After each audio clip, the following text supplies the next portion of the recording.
left university, you got your degree, and then you literally went and joined the circus straight away after that? So yeah, so basically I finished my degree, and because the thing was, because we'd sold, I think like the family, the kind of childhood home is such an important part of the psyche, and such an important part of your sense of security. And because, so we sold up while I was at university, so I didn't actually have anywhere to go back to after university. I mean, I had a really profound sense of homelessness. I mean, I know that lots of people don't have a home to go back to after school or university, so I'm not trying to say, oh, poor me, but I did feel displaced. Yeah.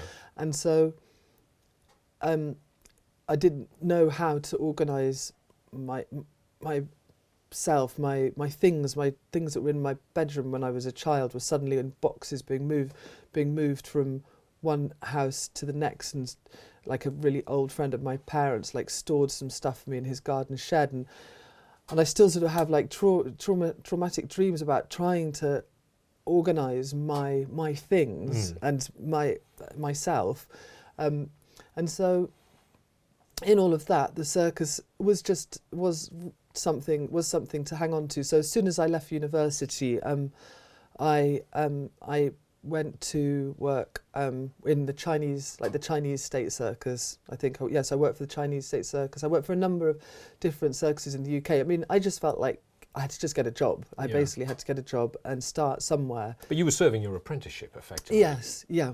And then you ended up, I mean, correct me if I'm jumping too far ahead here, but you ended up at Santos Circus. And that was perhaps, your first experience actually getting out into the ring, is that right? Yeah. Yes. I mean, I had performed, so I mean, yeah, so it was just sort of one job to the next, selling ice cream, box office, duties. And then I started to work with animals and elephants and horses and so on, which led to more of a performing role, because I was riding one of the horses in the show on one circus. And then I kind of got the bug I rode an elephant at one point, and that was kind of all dolled up, like kind of sequins and false eyelashes, and I really got the bug for kind of showing off in a way. Yeah, yeah. I had not really done any performing until then. In fact, I'd really actively avoided any kind of drama kind of classes or anything at school. Yeah. But and then so I went to work at Santos, and because I'm tall with a posh accent, so that the thing that I could do was be a ringmaster. Right. So I did that for 2 years with them, and so it was like top hat and tailcoat and introducing the acts, and they were just they're still performing now, still touring now. They're a really, really lovely family, and so they're a big circus family, and I think there are 8 children, and then 2 of the brothers had come to England. They're a French family and set up their own circus. So these 2 guys with their families were touring, Ernest and Roger, and they just totally took me in basically. And I used to sit in their caravan with all of them and their families and children every night. They used to kind of let me. When I look back on it, I think they were incredibly hospitable. I mean, caravans are small spaces, and the days are long, and everyone's tired, and you don't necessarily want another person sort of to look after. But I mean, I was in there when I look back at it practically every evening, and they used to just they were just very, very warm. And I mean, I worked pretty hard for them and helped them as much as I could. I became very obsessed with wanting to help them get more people in the tent and more public, and kind of going on solo parades and giving out flyers and things, and working and talking to councils, and realising how like persecuted they were.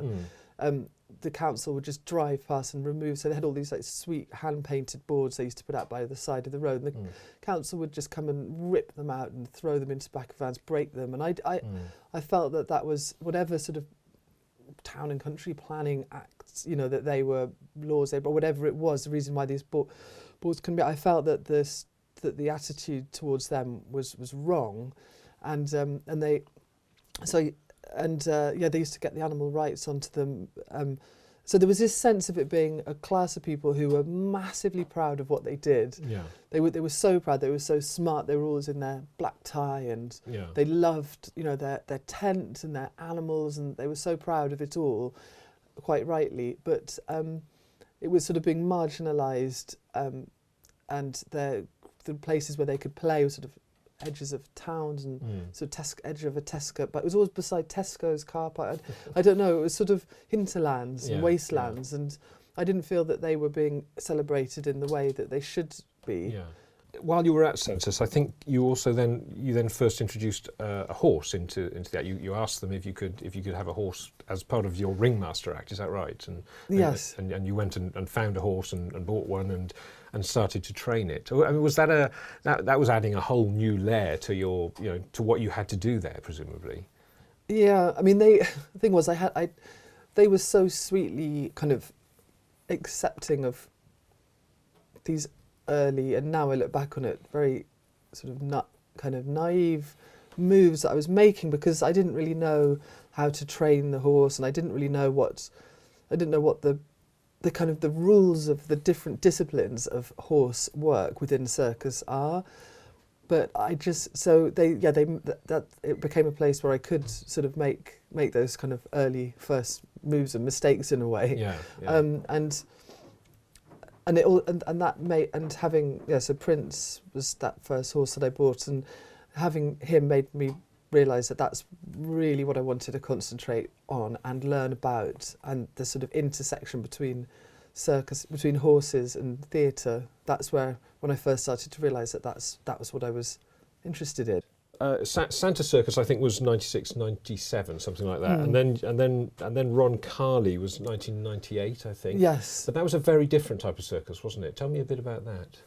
Okay, so when I was working at Santa Circus, they sort of said, I had Prince, but I didn't really know how to teach him to kneel down and rear and all these things that I'd seen in photographs of circus horses doing, and I just didn't know. I had no idea and no starting point, and so they said, you should try, the Santa Circus family said you should try getting in contact with Yasmin Smart, because she's a horse trainer.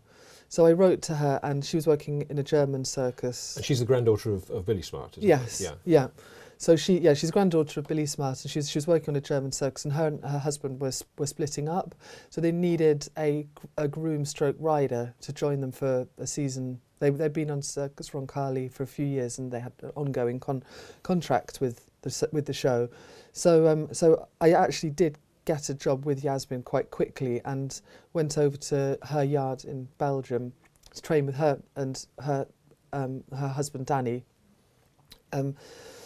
And then we went off to Circus Roncalli, but it was a completely different affair to British circus. I mean, British circus in the mid-1990s was so on a back foot. I mean, it was so kind of demoralised. I felt like it had lost touch with its own history, like its own sense of self. And then Circus Roncalli is just this kind of glorious. It was set up in the 70s by an Austrian impresario, and it's a glorious kind of like Belle Epoque recreation of a circus, and it tours through Germany, through the main cities of Germany, and it was all kind of brass bands and. Yeah, I mean, you actually described it as closer to Disneyland, I think, in your, which I don't think you meant pejoratively, but you said it was quite, it was so perfect. Yeah, I think that's the thing. It was like the complete image. Everywhere you looked, it was making an image of itself.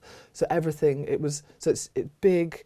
And seats 1,200, 1,500 people, like beautiful kind of white tent with blue, sort of picked out in blue, and and it's all sort of brass bands, and there's decking, sort of wooden boards everywhere inside, so you're not sort of scrambling around in the mud like you are in English circus, and kind of all the front of house staff were kind of gold uniforms, and they all spoke 6 languages and white gloves, and the box office had 8 windows, and each window was a kind of Art Deco stained glass masterpiece, and they were set, and it was beautifully done. There was picket fencing all the way around the outside of the circus, which circuses like Smart's would have had back in the day. I mean now.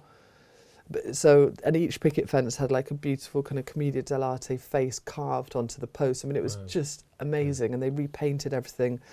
It was very kind of German and well organised, and everything was, organised to within an inch of its life, like kind of repainted. And because travelling equipment like that is complicated, you have to have kind of padded lorries, and and so on, and a big backstage, a big headquarters, renovating everything and restoring everything as you go.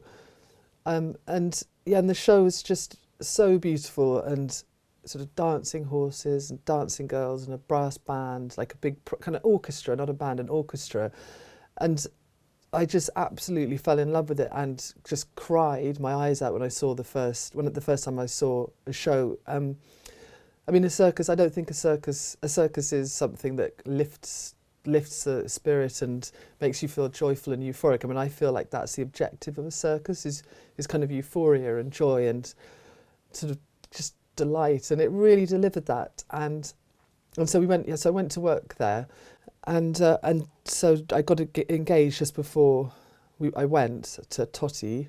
And Totti came over to join the circus sort of every few months, because we moved about every 6 weeks to 2 months. So that sort of shows how popular it was, that it would go to a city and sit there for like 6 weeks, 2 months, and sell tickets, 1,500 tickets or twice a day for 6 weeks. It was really, really popular. Circus performers from Roncalli were known and celebrated in the bars and the places they went in the evening, and I found that really significant, because in England it was kind of like, oh, the circus people, are here, and it was sort of like, lock up your daughters, whereas there they'd be like, oh, the circus is in town, wonderful, and they'd lay on parties and that sort of sense of celebration, and I felt that was so important, that it shouldn't be an outsider culture. I mean, they're popular, circus performers are popular entertainers. They're not kind of ragged, terrifying outside people, which is how they're perceived, I think, and that's so wrong. And so this sense of being on a show that was successful and celebrated was really pretty intoxicating, and the whole kind of atmosphere on the show was like a cocktail party. Everybody was dressed up to the nines all the time. I mean, we were working in the horse department, so you're up at 7 and mucking out and so on, so your day is long and you're sort of on a slightly different schedule to everyone else. But I mean, nonetheless, just the kind of atmosphere of, I guess it's the atmosphere of success in a way. I mean, who wants to be on a show where nobody wants to see it? Becomes pointless.